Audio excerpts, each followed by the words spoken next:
Personas solitarias y vulnerables. En aquellos momentos, lo único que me pasó por la cabeza fue ¿qué es esto? Porque jamás había visto nada igual.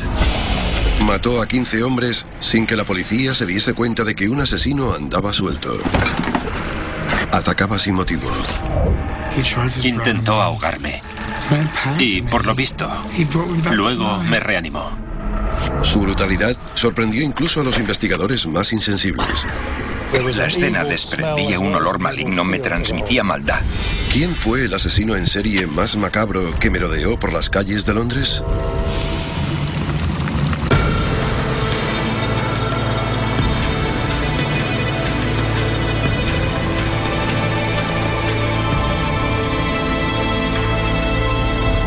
Asesinos en serie, Dennis Nielsen. Muswell Hill es un tranquilo barrio del norte de Londres. Cranley Gardens es una de las calles más largas de la zona.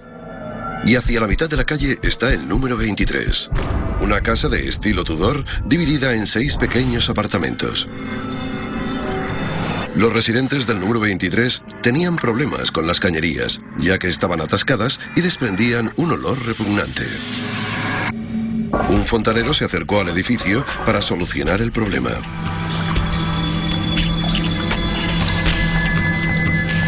Al principio no encontró ningún motivo que justificase la obstrucción de las cañerías. Entonces, algo llamó la atención del fontanero.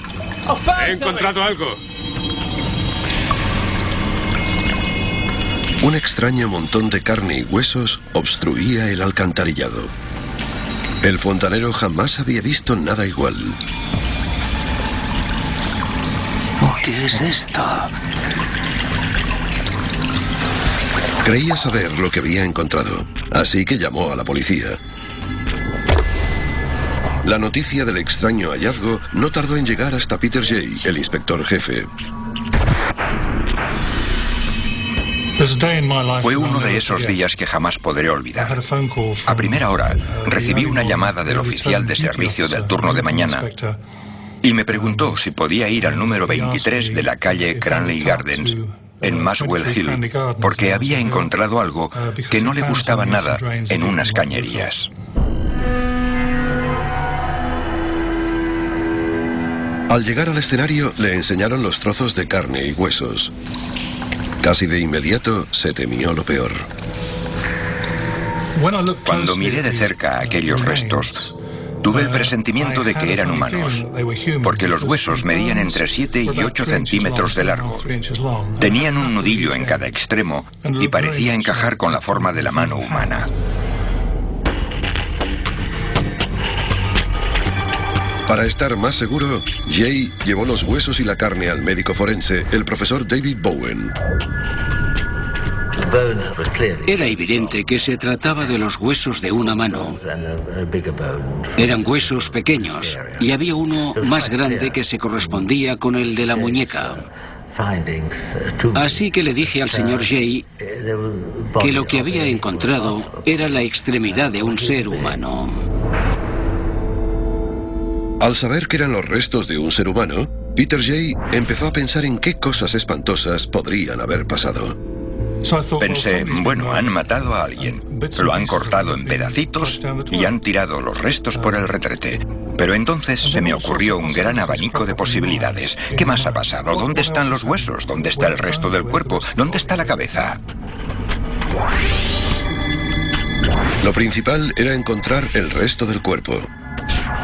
La policía examinó el sistema de cañerías del edificio y entonces encontró la primera pista. La obstrucción estaba justo en medio del sistema de cañerías de la casa, pero no había ningún inquilino en el piso de en medio, así que solo podía proceder del piso de arriba. El último piso estaba alquilado a Dennis Nielsen, un funcionario ejecutivo de 37 años que trabajaba en una oficina de empleo cercana. Así que me fui directo al número 23 de la calle Cranley Gardens y esperé en el vestíbulo junto con Steve McCasker, mi ayudante, a que el inquilino del último piso llegara a casa después de trabajar. Señor Nielsen. ¿Dennis Nielsen? Sí. Soy el inspector jefe Peter Jay y he venido a hablarle de sus cañerías. No sabía que la policía estuviese interesada en la fontanería. ¿Son inspectores de sanidad? No. Estamos aquí porque hemos encontrado algo en sus cañerías. Creemos que podrá decirnos de dónde procede. Así que, si nos deja entrar en su apartamento, se lo contaremos con más detalle. De acuerdo, acompáñenme. Nada podría haber preparado a Peter Jay para el terrible secreto que encontraría tras la puerta de Nielsen. Asesinos en serie, Dennis Nielsen. Asesinos en serie, Dennis Nielsen. La inspección rutinaria de una cañería obstruida resultó ser cualquier cosa menos rutinaria, ya que lo que provocaba dicha obstrucción era tejido humano. El único lugar de donde podían proceder los restos era del ático del número 23 de la calle Cranley Gardens, cuyo inquilino era Dennis Nielsen, de 37 años. Señor Nielsen, hablemos de sus cañerías.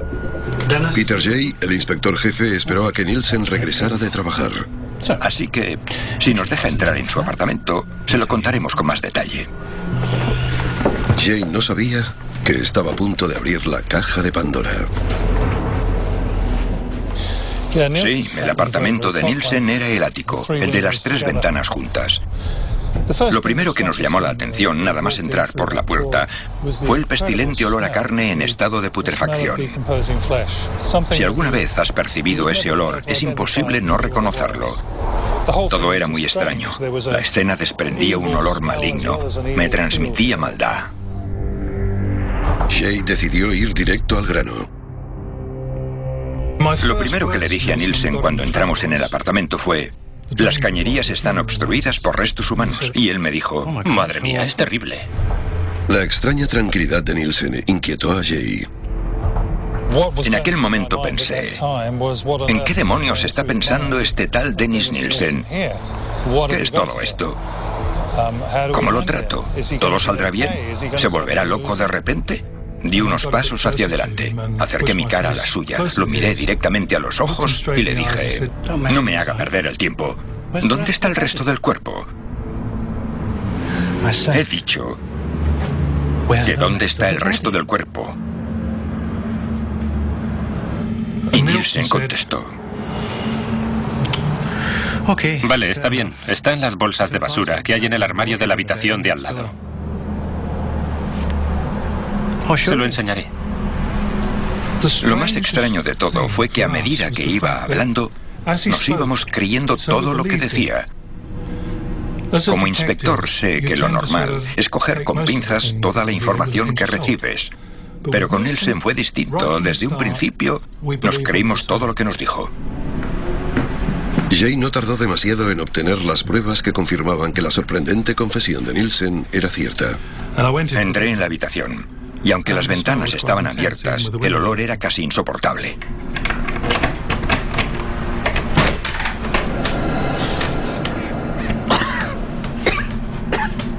Inmediatamente notamos el olor familiar de la carne en estado de descomposición.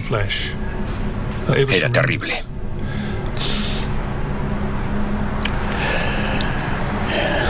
¿Hay algo más que quiera contarme? Es una larga historia. Se lo contaré todo, pero aquí no, en la comisaría. Fue tan sencillo como llevar a Nielsen a la comisaría e iniciar una investigación por asesinato. La primera tarea de la policía era identificar a la víctima y descubrir por qué había tenido un destino tan horripilante. Pero Steve McCasker, el agente de arrestos, temía que las bolsas pudiesen contener cosas aún peores. Lo metimos en el coche patrulla y me senté en la parte de atrás con él y Jay, el inspector jefe. Empecé a pensar en los 2 sacos y había algo que no me cuadraba. Pensé: esos sacos son enormes. Así que, si ahí dentro hay una persona muerta, debe de ser muy grande. Después le dije a Nielsen: ¿de cuántos cuerpos estamos hablando? ¿De 1 o de 2? Y contestó: no. Quizás haya unos 15 o 16. Es un gran peso que me he quitado de encima. Recuerdo que Peter estuvo a punto de tener un accidente con el coche. Lo dijo de un modo tan escalofriante que supimos que no estaba bromeando. No teníamos ni esposas ni porras y de repente nos dimos cuenta de que estábamos sentados con un asesino. Como no teníamos esposas, lo agarré de la chaqueta para que no pudiera escaparse del coche. Ya lo habíamos pillado. Solo teníamos que procesarlo y llevarlo a la comisaría. Nielsen ya estaba en comisaría, así que Jay, el inspector jefe y los criminólogos regresaron a Cranley Gardens. A medida que iban examinando las habitaciones del apartamento de Nielsen, iban descubriendo secretos espeluznantes.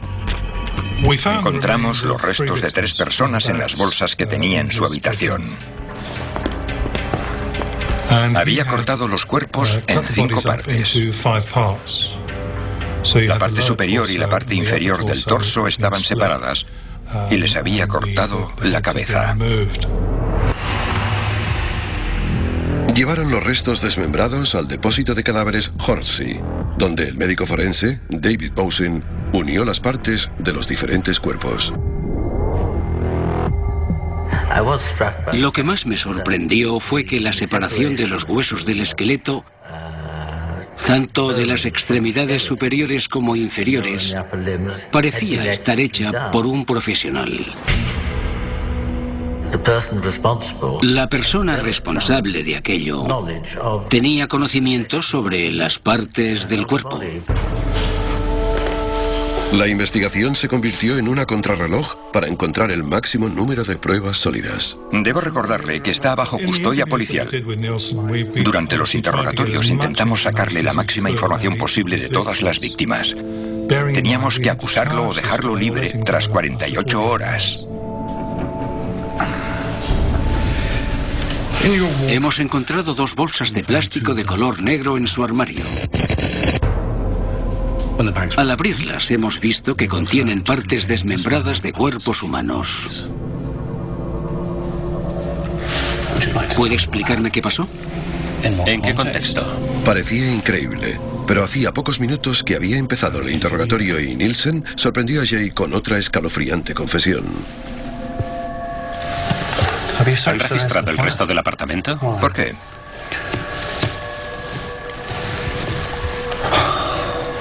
Hay más cuerpos en la caja de madera y debajo de un cajón del baño.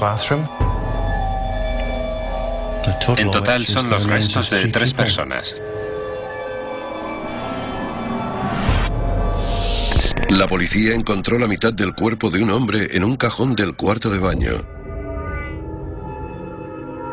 Al abrir la caja que había en la sala de estar, descubrió otro torso con las piernas parcialmente diseccionadas, un cráneo y varios huesos. En total, los restos de 3 personas. Una de las víctimas llevaba pocos días muerta. Otra llevaba 9 meses muerta y la otra había muerto hacía 18 meses. Por eso, hacía tanto tiempo que tenía problemas con la descomposición y los olores. Mientras trasladan los restos al laboratorio forense... Cuando los medios de comunicación se enteraron del brutal descubrimiento, la prensa fue directa al norte de Londres. Y no tendremos ningún resultado hasta finales de esta semana. Martin Hunter Craig, el antiguo novio de Nielsen, supo inmediatamente de quién hablaban en las noticias. Estaba en un hostal de Dean Street, Londres, cuando oí en las noticias que habían arrestado a un hombre por asesinato en Cranley Gardens, en la zona noroeste de Londres. Inmediatamente supe que tenía algo que ver con Des. Fui a verle 2 días antes y algo no iba bien.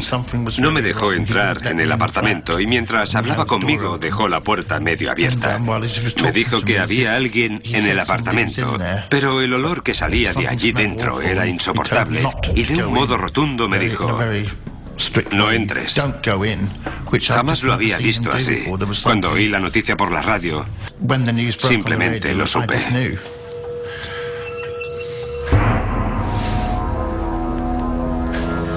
Para acusar formalmente a Nielsen de asesinato, Jay debía confirmar, como mínimo, el nombre de una de las víctimas.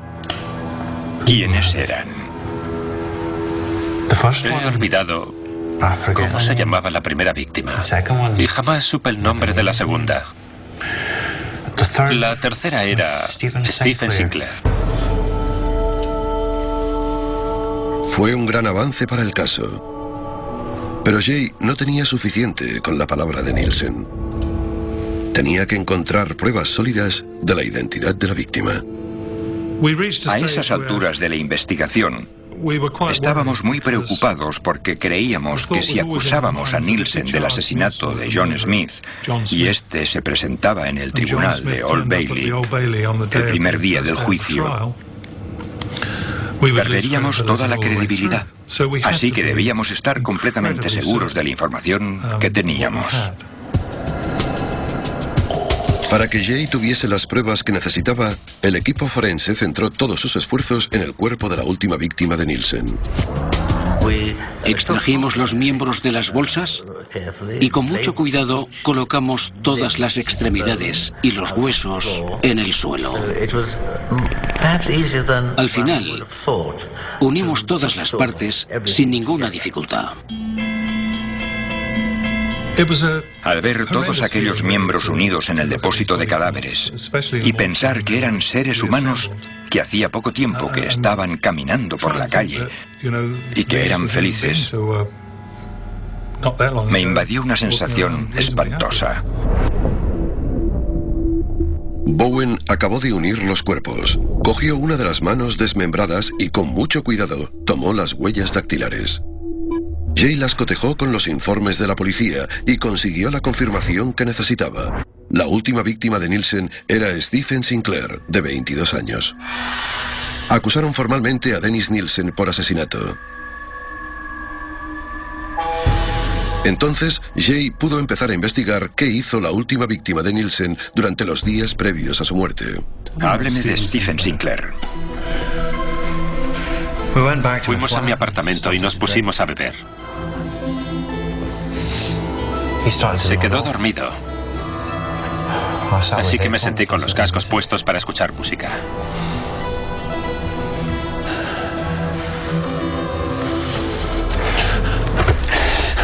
Empecé a recordar varias imágenes.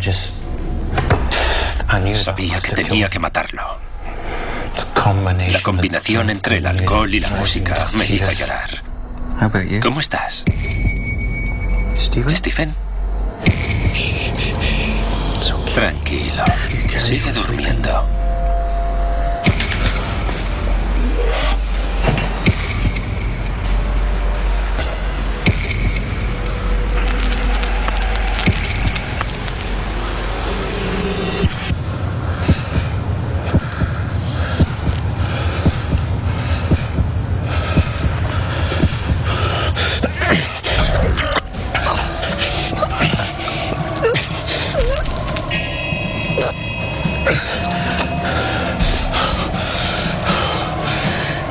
¿Lo ves, Stephen? No ha dolido tanto. Ahora ya nadie podrá tocarte.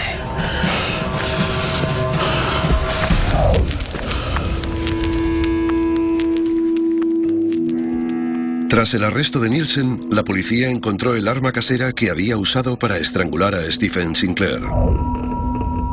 Este fue uno de los instrumentos que usó para estrangular a su última víctima. Es una corbata con un trozo de cuerda. Dijo que mató a casi todas sus víctimas con una corbata. De hecho, al final de la confesión nos gastó una broma y dijo: antes tenía 15 corbatas y ahora solo me queda un alfiler en una. Así era su sentido del humor. Lo siguiente que Jay tenía que descubrir era cómo Nielsen se había deshecho del cuerpo. No recuerdo nada más hasta que me desperté a la mañana siguiente. Seguía estando en el sillón. Y estaba muerto. ¿Qué hizo cuando vio a Sinclair muerto en el sillón? Por la tarde, puse un trozo de plástico en medio de la habitación principal. Cogí el cuerpo, lo puse encima del plástico y cogí un cuchillo de cocina muy largo. Brotaba muchísima sangre e incluso se acabó manchando la alfombra.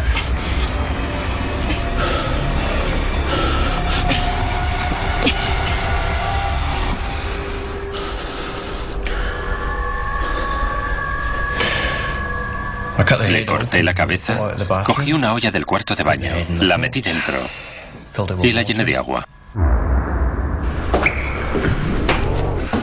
Nielsen dio detalles sobre cómo hirvió las partes desmembradas del cuerpo para separar la carne de los huesos.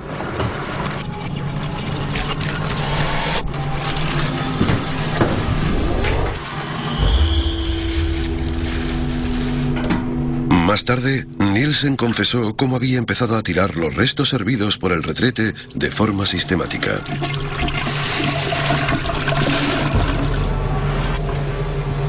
La policía siguió reconstruyendo el caso contra Nielsen y centró su atención en intentar identificar a las otras víctimas.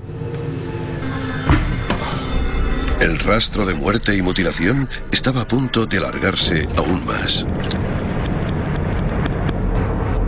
Asesinos en serie, Dennis Nielsen. Asesinos en serie, Dennis Nielsen. La búsqueda por identificar a las víctimas de Dennis Nielsen no había hecho más que empezar. La policía consiguió ponerle nombre a su última víctima, Stephen Sinclair. Los otros dos cuerpos que descubrieron en el apartamento de Nielsen al norte de Londres seguían siendo desconocidos. Pero Nielsen afirmaba que había matado como mínimo a 12 hombres más. Quizás haya unos 15 o 16. Para Peter Jay, identificar a las otras víctimas se convirtió en un reto personal. El 60% de los hombres que trabajábamos en el equipo éramos padres. Así que estuvimos de acuerdo en llevar la investigación hasta el límite, ya que nos sentíamos en deuda con los padres cuyos hijos habían sido víctimas de Nielsen. Así que trabajamos bajo mucha presión. Teníamos la pretensión de llegar lo más lejos posible para que al final del camino pudiéramos hablar con los padres y decirles: tu hijo era una de las víctimas o tu hijo no era una de las víctimas. Para descubrir qué les había pasado a los otros hombres que Nielsen había matado, la policía se centró en su antigua dirección, la avenida Melrose. Hemos registrado el apartamento de Cranley Garden, pero creo que le ha dicho a mis agentes que antes vivía en Willesden Green. Sí. Vivía en la planta baja y era el único que tenía acceso al jardín. ¿Y qué encontraremos allí? A menos que los contratistas lo hayan limpiado todo, debería haber pruebas de los restos de 12 o 13 personas más.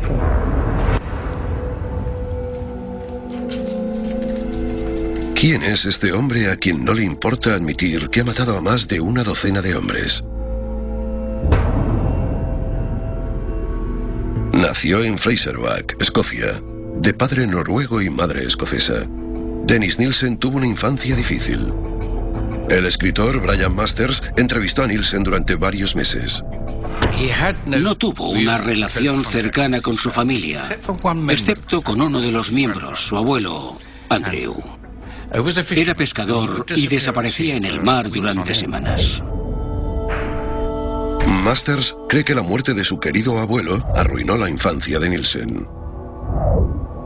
Lo llevaron a la cocina y encima de la mesa había una gran caja donde estaba su abuelo.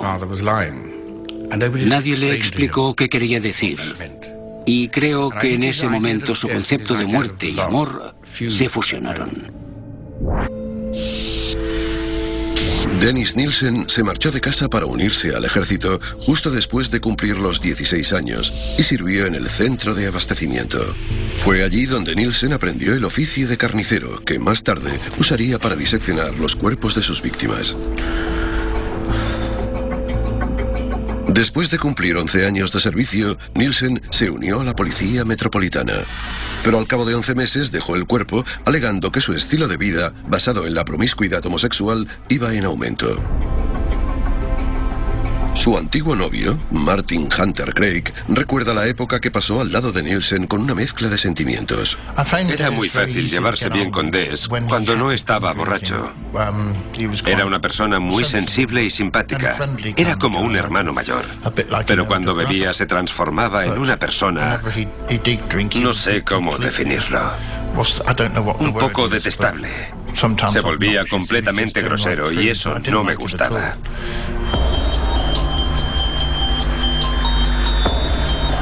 Antes de que lo arrestaran, trabajaba como funcionario ejecutivo en una oficina de empleo en el norte de Londres.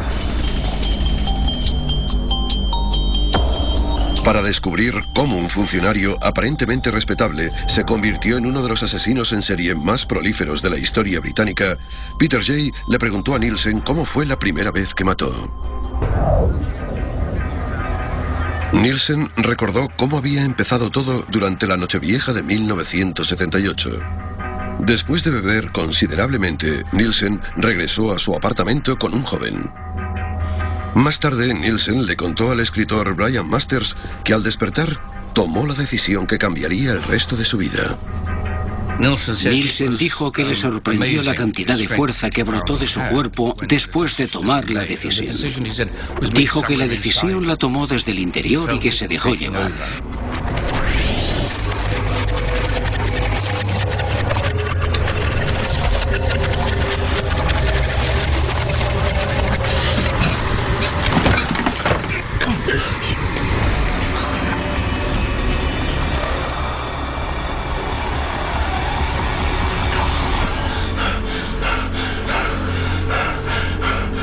Aunque Nielsen recordó cómo había matado a su primera víctima anónima, Jay se sintió frustrado porque Nielsen no supo decirle por qué lo hizo. Estábamos frustrados, así que pensamos en todas las posibilidades que podían haberle llevado a matar a esa persona. Detrás de un asesinato siempre hay un motivo, pero en este caso no fue así. Brian Masters habló con Nielsen durante varias semanas y llegó a la conclusión de que Nielsen quería ocultar el motivo que lo empujó a cometer el asesinato. Después de hacerlo, sintió un gran consuelo y aunque parezca sorprendente, creo que él mismo usó la palabra benevolencia. Nielsen trató como algo bonito lo que hoy en día se conoce como cadáver. Cuidó de él. Tenía la mente perturbada y se aseguró de que el cadáver estuviera cómodo. Lo sentó en el sofá delante del televisor. Cuando volvía de trabajar se encontraba con el cuerpo en el sofá y se ponía a hablar con él. ¿Sabes lo que me ha pasado hoy? Era como el sustituto del compañero que le faltaba. Le gustaba tener cerca a la muerte. Le agradaba la compañía de los cadáveres. Nielsen admitió que cuando tenía visitas escondía su retorcido secreto bajo las tablas del suelo. Ahora lo pienso y creo que tenía a un par de personas bajo las tablas del suelo. La gente me dice, viviste mucho tiempo con ese hombre, ¿por qué no miraste aquí o allí? Bueno, sí que miré. Guardaba la ropa en el armario y no había bolsas. Evidentemente, cuando todo eso pasó yo no estaba en casa. Supongo que empezó a guardarlos bajo las tablas del suelo en el jardín o quizás los tiraba por el retrete, pero se deshizo de los cuerpos. Nielsen compartió piso con el cadáver de su primera víctima durante 6 meses y ni tan siquiera sabía su nombre.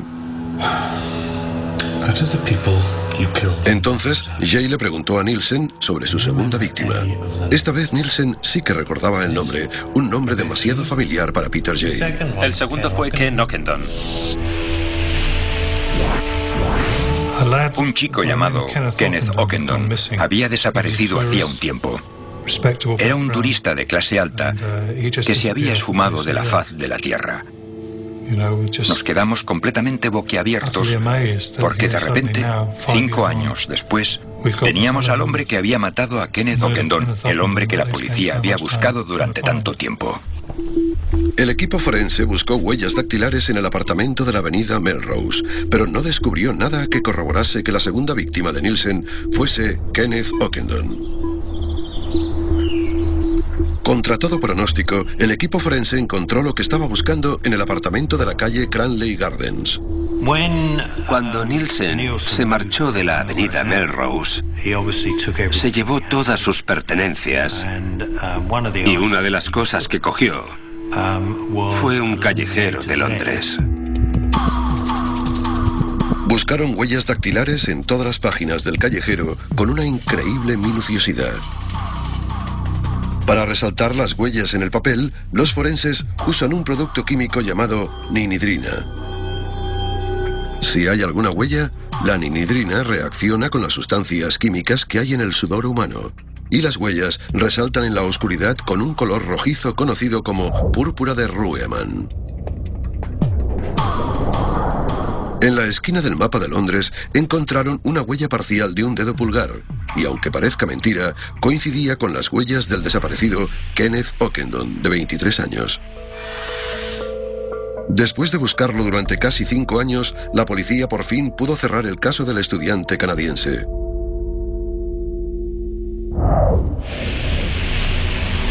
Jay solo tenía identificadas a 2 de las 15 víctimas, así que presionó a Nielsen para que intentara recordar todo lo posible sobre los otros asesinatos. ¿Puede pensar en algo que nos ayude a identificar a este hombre? Era irlandés. ¿Qué me dice de la víctima número 9? Creo que tenía acento escocés. ¿Y la víctima número 10? Creo que lo conocí en el West End. Tras 30 horas de intenso interrogatorio, confirmó 3 nombres más. Martin Duffy, un chico sin techo de 16 años de Birkenhead. Billy Sutherland, un prostituto de 26 años de Leith, Escocia. Y Malcolm Barlow, de 23 años, que fue el último hombre que Nielsen mató en la avenida Melrose. Pero ¿cómo lo hizo para matar a tanta gente sin que nadie se diera cuenta? Todas las personas que mató no tenían ninguna relación con la gente de Londres. Eran de las afueras de Londres y vinieron aquí en busca de fortuna. Algunos tenían una vida muy dura. Eran personas que, aunque desaparecieran, nadie las echaría en falta. Después de investigar todos los asesinatos, Jay llegó a una conclusión horripilante. En un periodo de 8 meses, Nielsen había matado a 10 personas, es decir, una media de un asesinato cada 7 semanas. El equipo forense inició un registro intensivo en el apartamento de la avenida Melrose. Empezaron a levantar, una a una, todas las tablas del suelo. Aunque hacía casi 2 años que Nielsen ya no vivía allí, encontraron pruebas microscópicas vitales. Incluso encontramos larvas de varios tipos de mosca que suelen aparecer en los diferentes estados de descomposición del cuerpo. Peter Jay tenía que descubrir cómo Nielsen sacaba los cuerpos de debajo de las tablas del suelo y se deshacía de ellos sin que los vecinos se percataran. Levantaba las tablas del suelo, cogía los paquetes y los envolvía con trozos de alfombra. Decidí quemar todos los restos para deshacerme de ellos. Cuando el fuego se apagaba, ¿qué más hacía? Los golpeaba para asegurarme de que no quedasen restos demasiado grandes. Pero se han recuperado fragmentos y la policía cree que podrían ser restos humanos. Después de peinar el jardín de Nielsen de la avenida Melrose durante 3 semanas, el equipo extrajo unos 2000 fragmentos de hueso. Estos son fragmentos de hueso que encontramos en el jardín. Encontramos fragmentos de este tipo, trocitos de hueso que habían estado expuestos a un calor intenso. A pesar de todos sus esfuerzos, los huesos estaban demasiado quemados y rotos como para identificar a las víctimas.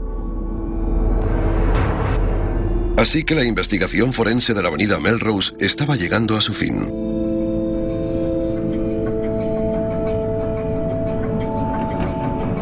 Pero entonces, la policía encontró algo muy interesante. Durante el transcurso de otra investigación, la policía identificó un hombre que había sobrevivido al ataque de Nielsen. Era Carl Stotter, de 21 años. Lo entrevistaron en 1983 y Stotter recordó la noche en que Nielsen intentó matarlo. Me dormí. Y cuando me desperté, estaba intentando estrangularme.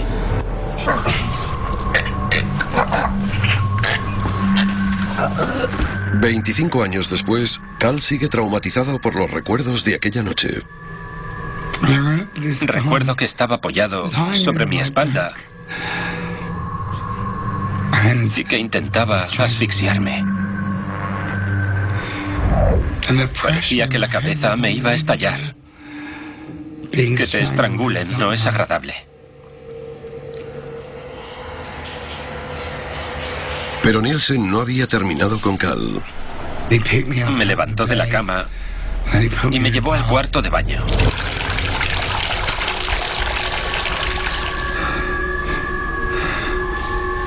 Entonces, intentó ahogarme.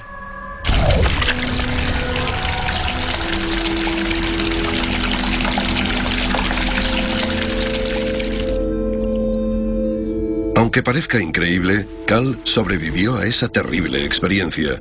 Estuvo inconsciente en el piso de Nielsen durante 3 días hasta que volvió en sí. Por alguna extraña razón, Nielsen no lo mató, sino que hizo todo lo posible para reanimarlo. Fue una reacción extraña que sigue desconcertando a Cal.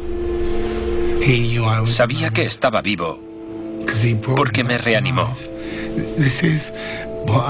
La gran pregunta que me planteo es la siguiente: ¿era mi asesino o mi salvador? Esa es mi batalla interior. ¿Me mató o me salvó? Gracias al testimonio de Cal, la policía obtuvo un punto de vista interno de la perturbada mente de Dennis Nielsen y un testigo clave para el día del juicio. Asesinos en serie, Dennis Nielsen. Asesinos en serie, Dennis Nielsen estuvo matando durante 5 años y pasó completamente desapercibido para la policía. Después de que lo arrestaran, Nielsen confesó que había estrangulado, que había desmembrado y que se había deshecho de 15 hombres. Tras 6 meses, la investigación policial solo tenía el nombre de 5 de las 15 víctimas. La investigación sobre los asesinatos de la avenida Melrose estaba estancada, así que se centraron en los cuerpos anónimos que encontraron en Cranley Gardens. Nielsen no lo tenía claro, pero creía que uno de los hombres que había matado se llamaba John y que había sido soldado de la Guardia Real. Dijo que era de High Wycombe. Se sentó y se puso a beber. Para poder llegar al final del caso, enviamos un equipo para que revisara el registro de guardias y buscara a un tal John de High Wycombe. Pero seguimos la pista a todos los Johns que encontramos y todos estaban vivos. Tardamos 3 o 4 meses en darnos cuenta de que jamás fue soldado de la Guardia Real. En ese momento la investigación se desvió hacia la zona West End de Londres, donde Nielsen captó a muchas de sus víctimas. Después de revisar los informes policiales, consiguieron una lista de 40 hombres llamados John y que eran de High Wycombe. Así que fue el equipo forense quien tuvo que reducir esa lista hasta quedarse con un solo nombre. Se analizaron los trozos de músculo que estaban unidos a los huesos desmembrados y a partir de ahí se obtuvo el grupo sanguíneo de la víctima. Al comparar esa información con los informes de la policía, pudieron confirmar que el nombre de la 13ª víctima de Nielsen era John Howlett. Para Cal Stotter, la noticia fue como una bomba. Mi madre trabajaba con su padre. Y mientras Nielsen estaba intentando matarme, él estaba muerto dentro del armario. John estaba hecho pedacitos. No merecía morir así. Bueno, nadie lo merecía. ¿Cómo vas a imaginarte que alguien quiere cortarte en trocitos?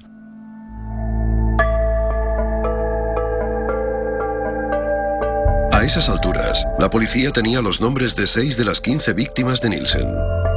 Con una confesión completa y pruebas forenses sólidas, ya tenían todo lo necesario para ir a juicio.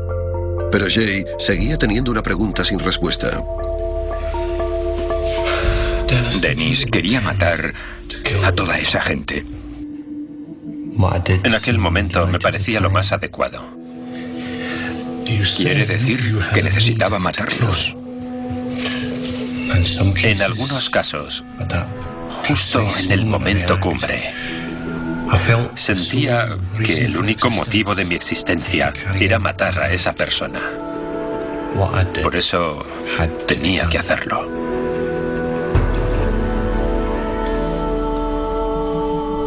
La falta de remordimientos de Nielsen seguía inquietando a Peter Jay. Jamás mostró ningún tipo de remordimiento. Nunca se sentó en una sala de interrogatorios y dijo: siento mucho todo lo que he hecho. No sentía nada. Era tan frío como una piedra. El juicio de Dennis Nielsen empezó el 24 de octubre de 1983. Justo unos días antes de que la causa se sobreseyera, la policía logró ponerle nombre a la tercera y última víctima de Cranley Gardens. Graham Allen, de 28 años. Pero el juez dijo que las pruebas habían llegado demasiado tarde como para usarlas contra Nielsen. Después de que salieran los nombres de Kenneth Ockendon, Malcolm Barlow, Martin Duffy, John Howlett, Billy Sutherland y Stephen Sinclair, el juez le preguntó a Nielsen cómo se declaraba del cargo por asesinato. Aún hoy en día, Peter Jay sigue sin creer lo que Nielsen contestó. Aunque tenía asistencia jurídica, hizo lo que quiso y decidió declararse no culpable por asesinato, alegando responsabilidad disminuida. Reconoció todas las muertes, pero no admitió haberlos matado con premeditación y alevosía. Nielsen esperaba salir con el menor cargo posible por homicidio. El juicio duró unas 2 semanas. Para Cal Stotter, volver a recordar el momento en el que se enfrentó a su agresor durante el juicio es una experiencia terrible. Fue una pesadilla. No sabía qué iba a pasar. Recuerdo que pensé, pero si ni siquiera conozco a ese hombre, ¿por qué un extraño quiso matarme? No lo entiendo. Y jamás llegaré a entenderlo. El viernes 4 de noviembre el jurado dio su veredicto. Declararon a Dennis Nielsen culpable por el asesinato de los 6 hombres. El juez le impuso una sentencia de por vida que no podía ser inferior a los 25 años. Nielsen no reaccionó ante la sentencia, cosa que desconcertó a todo el mundo. Lo declararon culpable y lo condenaron a 25 años de cárcel, pero él ni pestañeó. Fue muy extraño. Pero Nielsen aún tenía que hacerle una sorprendente confesión a Peter Jay. Nielsen dijo: si no me hubieras cogido no serían 15 asesinatos. Seguramente ya habrían 150 muertos. No podía parar. Nada podía ayudarme. Decía que cuando se despertaba por las mañanas y encontraba otro cuerpo en su casa pensaba: no, he vuelto a hacerlo. 3 décadas después del primer asesinato de Nielsen, la investigación volvió a dar un giro inesperado. Durante el desarrollo de la investigación, la policía no pudo confirmar la identidad de la primera víctima de Nielsen. Pero hace poco, y gracias a un equipo que se dedica a resolver casos antiguos, encontraron el nombre que los investigadores habían buscado durante tanto tiempo. La primera víctima de Nielsen se llamaba Stephen Dean Holmes y solo tenía 14 años. En 2006, tras una revisión judicial, informaron a Dennis Nielsen de que jamás optaría a la libertad condicional y que pasaría el resto de su vida entre rejas.